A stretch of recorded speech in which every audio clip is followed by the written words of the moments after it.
Praise the lord. దేవుని గణనామమునకు మహిమ కలుగునుగాక. బైబిల్లోని కొన్ని ప్రాముఖ్యమైన స్థలాలు ఉన్నాయి. అవి ఎందుకు ప్రాముఖ్యమైనవిగా ఉన్నాయి అనంటే వాటి యొక్క విశిష్టత, మానవుని జీవితంలో దేవుని యొక్క సంకల్పాలు బయలుపరచబడడంలో ప్రముఖ స్థానం ఆయా స్థలాల్లో జరిగాయి. కొన్ని వారి గతిని మారిస్తే మరికొన్ని వారి భవిష్యత్తును నిర్దేశించి తరతరాలకు చెరగని ముద్రలుగా చారిత్రక ప్రామాణికాలుగా మిగిలిపోయాయి. అలాంటి కొన్ని ప్రదేశాలు, వాటి విశిష్టతను, దేవుని ప్రణాళికలో భాగంగా అవి ఉపయోగపడినటువంటి విధానాలు, ఈ మొదలగు విషయాలను గురించి కొంత క్లుప్తంగా పరిచయం చేయడానికి ఈ సిరీస్ని మేము ముందుకు తెచ్చాము. Welcome to Vishwasayatra channel. చూస్తున్న మీలో ఇంకా ఎవరైనా ఈ ఛానల్ని సబ్స్క్రైబ్ చేసుకోనకపోతే దయచేసి సబ్స్క్రైబ్ చేసుకోవాలని మనవి చేస్తూ ఉన్నాం. ఒకే స్థలం మొదట దీవెనగా ఆరంభమయ్యి ఒక వ్యక్తి జీవిత గమనాన్ని మార్చింది. అదే స్థలం ఇంకొక వ్యక్తి జీవితాన్ని శాపంగా మార్చింది. అంతేకాదు, తరతరాలకు శాపకారణంగా మారిపోయింది. ఆ స్థలమే ఎల్ బేతేల్. బైబిల్లో అత్యంత అద్భుతమైనటువంటి ప్రాంతం. అంతేకాదు, ఆధ్యాత్మికంగా కూడా గొప్ప చరిత్ర ఉన్నటువంటి ప్రాంతముగా, గొప్ప ప్రదేశాల్లో ఒక ప్రాంతముగా ఈ యొక్క బేతేలు మనకి కనబడుతుంది. బేతేలు అంటే దేవుని యొక్క ఇల్లు లేదా దేవుని మందిరము అని అర్థం. ఇది ఎల్ బేతేల్ అనే హీబ్రూ పదాల నుండి వచ్చింది. మొదట ఈ స్థలానికి లూజు అనేటువంటి పేరు పెట్టబడింది. అబ్రహాము భక్తుడు మొట్టమొదట దేవునికి బలిపీఠం కట్టినటువంటి ప్రాంతము ఈ బేతేల్ లేదా లూజు అనేటువంటి ప్రాంతము.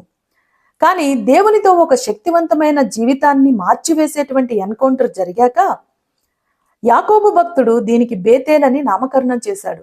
ఇది ఆదికాండం 28వ అధ్యాయం 19వ వచనంలో చూడవచ్చు. అప్పటి నుండి ఆ ప్రాంతానికి బేతేల్ అనేటువంటి పేరు స్థిరపడిపోయింది. క్రొత్త నిబంధన గ్రంథంలో ఈ బేతేలు సమరయ ఎగువ ప్రాంతంలో ఉన్నట్లుగా చూస్తాము. అయితే ప్రస్తుతం ఈ బేతేలు ఇశ్రాయేలీల పాలస్తీన దేశంలో వెస్ట్ బ్యాంక్ ప్రాంతంలో రామల్లా అనేటువంటి గ్రామానికి సుమారు 5 కిలోమీటర్ల దూరంలో ఉంది. దీనిని ప్రస్తుతం బెయిటిన్ అని పిలుస్తూ ఉన్నారు. పురావస్తు శాఖ తవ్వకాలలో పరిశోధకులు బైబిల్ చరిత్రలోని బేతేలు ప్రాంతాన్ని ఆధారాలతో సహా వెలికితీ. బేతేలు హెబ్రోను, షెకెము మార్గంలోను, ఎరుకో మధ్యధార సముద్రాల మార్గంలోను సరిహద్దులుగా ఉంటూ ఉంది. బేతేలుకు ఉత్తరాన హెబ్రోను, దక్షిణ భాగాన షెకెము, తూర్పు భాగాన ఎరుకో పట్టణము, పడమర భాగంలో మధ్యధార సముద్రము ఉండటం చేత ఈ పట్టణాలన్నిటికీ బేతేలు సరిహద్దు ప్రాంతంగా గుర్తించబడింది. బేతేలు ఒక వాణిజ్య కేంద్రంగాను, ఇశ్రాయేలీల సాంస్కృతిక లేదా ఆధ్యాత్మిక ప్రదేశంగాను తీర్చిదిద్దబడింది. అంతేకాదు, బేతేలు వివిధ సమూహాలకు, ముఖ్యంగా బెన్యామీను, ఇఫ్రాయిం తెగల మధ్య విస్తరించి ఉన్నటువంటి ప్రాంతంగా, వారి యొక్క సరిహద్దు ప్రాంతంగా ఉండేది. మొదట ఈ బేతేలు బెన్యామీను గోత్రానికి ఇవ్వబడింది. కానీ తరువాతి కాలంలో ఎఫ్రాయేమీలు బేతేలును చేజిక్కించుకున్నారు. న్యాయాధిపతుల కాలం వరకు కూడా ఎఫ్రాయేమీల యొక్క స్వాస్యముగా ఈ బేతేలు కొనసాగబడింది. కానీ ఇశ్రాయేలీల రాజ్యం రెండుగా చీలిన తరువాత ఈ బేతేలు యూదా రాజైన అబియా యొక్క అధీనంలోనికి వచ్చింది. తరువాత ఇశ్రాయేలీల రాజైనటువంటి యెరోబోము చేతికి ఈ బేతేలు వచ్చింది. అప్పటి వరకు దేవుని ఆలయముగా ఉన్నటువంటి బేతేలు యెరోబోము రాజు ద్వారా బయలు దేవుళ్ల ఆరాధనా స్థలముగా మార్చివేయబడింది.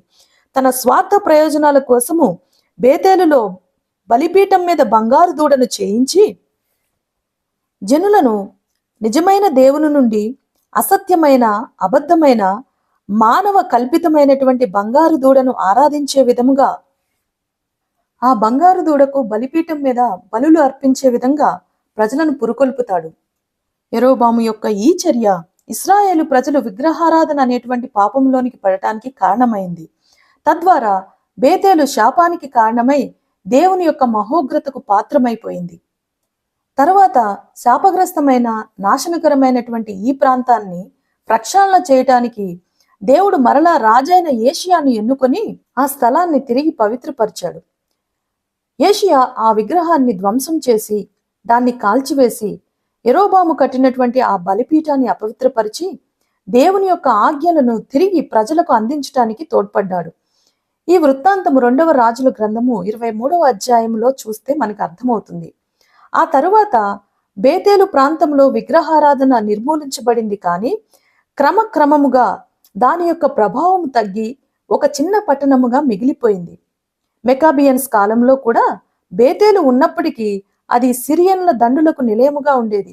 బైబిల్ గ్రంథంలో బేతేలును గూర్చినటువంటి ప్రస్తావన ఆదికాండంతో మొదలై యెహోషువ, న్యాయాధిపతులు, మొదటి సమూయేలు, మొదటి రాజులు, రెండవ రాజులు, ఎజ్రా, నెహెమ్యా, యిర్మీయా, హోషేయ, ఆమోసు గ్రంథాలలో పలుమార్లు ప్రస్తావించబడి ప్రవచనాత్మక హెచ్చరికలు జారీ చేస్తూ ముగించబడింది.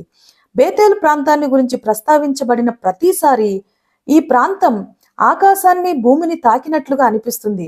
అంత అద్భుతమైనటువంటి ప్రదేశాల్లో ఒకటైనటువంటి బేతేలు అంతే గంభీరమైన హెచ్చరికగా కూడా జారీ చేస్తుంది.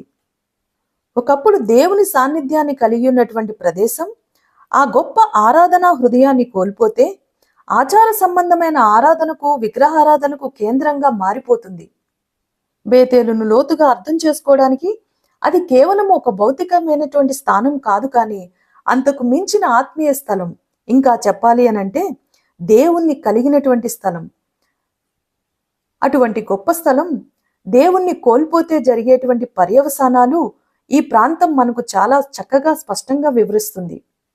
బేతేలు యొక్క కథ శతాబ్దాల కాలం నాటిదే అయినా కూడా ఈ రోజుకు ప్రతి హృదయంలో జరిగేటువంటి సంఘర్షణలకు అర్థం పడుతుంది ఈ ప్రాంతం. బేతేలు పుట్టుక ఒక ఆధ్యాత్మికమైన మైలురాయి. ఈ ప్రాంతం దేవుడు ప్రజలను కలిసినటువంటి పవిత్ర కూడలిగా భావించాలి. శక్తివంతమైన ప్రదేశం అయినప్పటికీ సత్యం అసత్యం మధ్య ఆధిపత్యం కోసం పోరాడిన ఆధ్యాత్మిక యుద్ధ భూమిగా మనం చూడవచ్చు. ఎందుకంటే దేవుని ప్రజలను ఏకం చేయడానికి, అలాగే తప్పుడు ఆరాధనను వ్యాప్తి చేయడానికి ఈ రెండిటికీ కూడా వేరువేరు సమయాలలో ఒకే ప్రాంతమైనటువంటి బేతేలు ఉపయోగపడినట్లుగా చరిత్ర మనకు చూపిస్తుంది. బైబిల్లో బేతేలును గూర్చినటువంటి మొట్టమొదటి ప్రస్తావన ఆదికాండం 12వ అధ్యాయము 8వ వచనంలో ఉంటుంది. అక్కడ బేతేలులో అబ్రహాము దేవుని కోసము ఒక బలిపీఠాన్ని కట్టినట్లుగా చూస్తాము. ఈ యొక్క విధానం చూసినప్పుడు బేతేలు మనకు ఒక బలి నర్పించేటువంటి బలిపీఠంగా కనిపిస్తుంది. తరువాతి కాలంలో యాకోబు పరలోకానికి చేరుకునేటువంటి నిచ్చెన యొక్క దర్శనాన్ని చూచాడు. అదే ప్రాంతంలో అప్పుడు యాకోబు ఆ స్థలానికి బేతేలు అనేటువంటి పేరును పెట్టాడు. దీన్ని చూచినప్పుడు బేతేలు మనకు దేవుని యొక్క ఇల్లుగా లేదా దేవుని యొక్క మందిరంగా కనబడుతుంది. తరువాతి కాలంలో ప్రవక్త అయిన సమూయేలు ఇక్కడ ఇశ్రాయేలీలకు తీర్పు తీర్చాడు. ఇది మొదటి సమూయేలు 7వ అధ్యాయం 16వ వచనంలో మనకు కనబడుతుంది. దీనిని చూచినప్పుడు బేతేలు మనకు ఒక తీర్పు తీర్చేటువంటి స్థలంగా కనబడుతుంది. యెరోబాము తర్వాత అక్కడ బంగారు దూడను చేసి ఆరాధన స్థలముగా, అంటే బయలులకు ఆరాధన స్థలంగా మార్చివేశాడు. ఇక్కడ చూచినప్పుడు బేతేలు మనకు ఒక విగ్రహారాధన స్థలముగాను కనబడుతుంది. అంతేకాదు శాపానికి నిలయమైనటువంటి ప్రదేశంగా బేతేలును మనం ఇక్కడ చూడొచ్చు. తర్వాతి కాలంలో రాజైన యోషియా దానిని, అంటే ఆ తప్పుడు బయలును, ఆ బలిపీఠాన్ని నాశనం చేస్తాడు. ఇక్కడ చూసినప్పుడు బేతేలు మనకు ఒక ప్రక్షాళన చేయబడినటువంటి స్థలంగా కనబడుతుంది.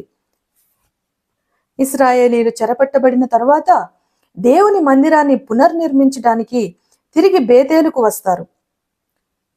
ఇది ఎజ్రా గ్రంథంలో 2వ అధ్యాయం 28వ వచనంలో కనబడుతుంది. ఈ ప్రాంతాన్ని చూసినప్పుడు ఇది పునర్నిర్మించడానికి సూచనగా మనం చూడవచ్చు. ఇంతటి ఘన చరిత్ర ఉన్నటువంటి బేతేలు ప్రాంతం బైబిల్ గ్రంథంలో దాదాపు 70 సార్లు ప్రస్తావించబడింది. ఇంకా చెప్పాలి అనంటే యెరూషలేము తర్వాత ఎక్కువగా ఆదరించబడినటువంటి ప్రాంతంగా ప్రముఖంగా వినిపిస్తుంది ఈ బేతేలు. ఇప్పుడు యేసుక్రీస్తు ప్రభువారి జీవితానికి బేతేలుకు మధ్య ఉన్నటువంటి కొన్ని పోలికలు చూద్దాం. అబ్రహాము బేతేలు దగ్గర బలిపీఠం మాత్రమే కట్టాడు, కానీ యేసుక్రీస్తు ప్రభువారు బలిపీఠంపై మనందరి కొరకు బలి అర్పణగా మారాడు. యాకోబు బేతేలులో ఆకాశానికి భూమికి మధ్య నిచ్చెన ఉండటం చూస్తాడు. దేవదూతలు ఎక్కి దిగటం మాత్రమే చూస్తాడు, కానీ యేసుక్రీస్తు ప్రభువారు స్వయంగా ఆ నిచ్చెనగా మారాడు. సమూయేలు కాలంలో తీర్పు తీర్చి న్యాయం అందించేటువంటి స్థలంగా బేతేలు ఉన్నది. అయితే యేసుక్రీస్తు ప్రభువారి అందరికీ న్యాయాధిపతి, మనకు తప్పక న్యాయం చేస్తాడు. యెరోబాము కాలంలో ఈ బేతేలు అపవిత్రపరచబడి రాజైన యోషియా కాలంలో పవిత్రపరచబడింది. అలాగే అపవిత్రమైన జీవితాలను పవిత్రపరిచి పరిశుద్ధులుగా చేయువాడు మన ప్రభువైన యేసుక్రీస్తు. ఇది మనం గ్రహించాలి. ఇది బేతేలు యొక్క చరిత్ర. వచ్చే వీడియోలో మరొక స్థలం గురించి మాట్లాడుకుందాం. అందరికీ వందనాలు.